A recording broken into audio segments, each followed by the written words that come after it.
কিন্তু য'ত আমি ৰাজহুৱা বিষয়বোৰ উত্থাপন কৰি আছিলোঁ সেই সময়ত বিজেপি দলৰ নেতাসকল মাত্ৰ পণ্ডিত নেহৰু বদনাম কৰিবলৈ চেষ্টা কৰিছে। উত্তৰ নাই, আদানীৰ ওপৰত উত্তৰ নাই, মণিপুৰৰ ওপৰত উত্তৰ নাই, বানপানী গৰাখহনীয়াৰ ওপৰত উত্তৰ নাই, চাইনাৰ ওপৰত উত্তৰ নাই, মাত্ৰ পণ্ডিত নেহৰুক তেওঁলোকে বদনাম কৰে।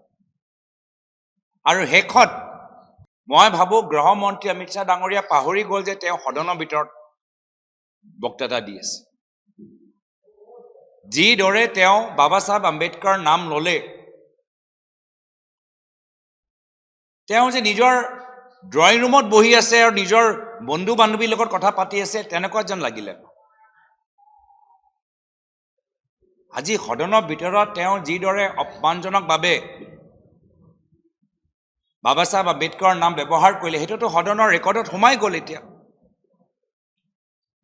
এতিয়াতো সেইখিনি ভিডিঅ'টো ভাইৰেল হৈ গ'ল। আমাৰ সংবিধানৰ মূল অভিভাৱক হৈছে ডক্টৰ আম্বেদকাৰ। আমাৰ চৰ্চা হৈ আছে সদনৰ ভিতৰত। চৰ্চা বিষয় হৈছে সংবিধানৰ 75th এনিভাৰ্চাৰী, আৰু সেই সময়তে আমাৰ গৃহমন্ত্ৰী অমিত শ্বাহ ডাঙৰীয়া নিজৰ ভিতৰত যে আম্বেদকাৰ প্ৰয়াত বাবা চাহেব আম্বেদকাৰৰ প্ৰতি যে কোনো শ্ৰদ্ধা নাই, সেইখিনি কথা মুকলি হৈ গ'ল। আৰু আটাইতকৈ দুৰ্ভাগ্যজনক কথা, আমি সেই সময়তে ক'লো যে এইটো ভুল হৈছে, তেওঁ নিজৰ ভুল স্বীকাৰ নকৰিলে। পিছদিনা আমি গৰিহণা দিলোঁ, ক্ষমা বিচাৰিবলৈ তেওঁক আহ্বান জনালোঁ। তেওঁ ইমান অহংকাৰী যে ৰাইজৰ সন্মুখত ক্ষমা বিচাৰিবলৈ তেওঁ আগবাঢ়ি নগ'ল। ক্ষমা বিচাৰিলেহেঁতেন তেতিয়াহ'লে তেওঁ নিজে যে ভুল কৰিছে, বাবা চাহেব আম্বেদকাৰৰ প্ৰতি এনেদৰে শব্দ ব্যৱহাৰ কৰিব নালাগিছিল, এনেদৰে উচ্চাৰণ কৰিব নালাগিছিল, তেওঁ স্বীকাৰ কৰিব পাৰিলেহেঁতেন।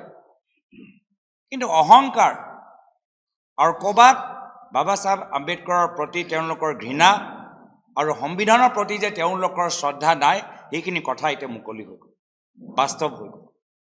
আৰু তাৰপিছত আমাৰ স্পষ্ট দাবী, যদি ভাৰতৰ গৃহমন্ত্ৰী ইমানেই অহংকাৰী, নিজকে বাবা চাহেব আম্বেদকাৰতকৈ বেছি শক্তিশালী, বেছি ডাঙৰ মানুহ ভাবে নিজকে, তেতিয়া নিজৰ পদৰ পৰা ইস্তিফা দিয়ক, পদত্যাগ কৰক, ক্ষমা বিচাৰক আৰু পদত্যাগ কৰক। নকৰিলে। আৰু তাৰ পিছত আমি কি দেখা পালোঁ যে প্ৰধানমন্ত্ৰী মোদী ডাঙৰীয়া, য'ত তেওঁলোকে গৃহমন্ত্ৰী ক'ব লাগে যে গৃহমন্ত্ৰী আপোনালোকৰ পৰা ভুল হৈছে, ৰাইজৰ পৰা ক্ষমা বিচাৰক, এনেধৰণৰ নিৰ্দেশ তেওঁ গৃহমন্ত্ৰীক নিদিলে।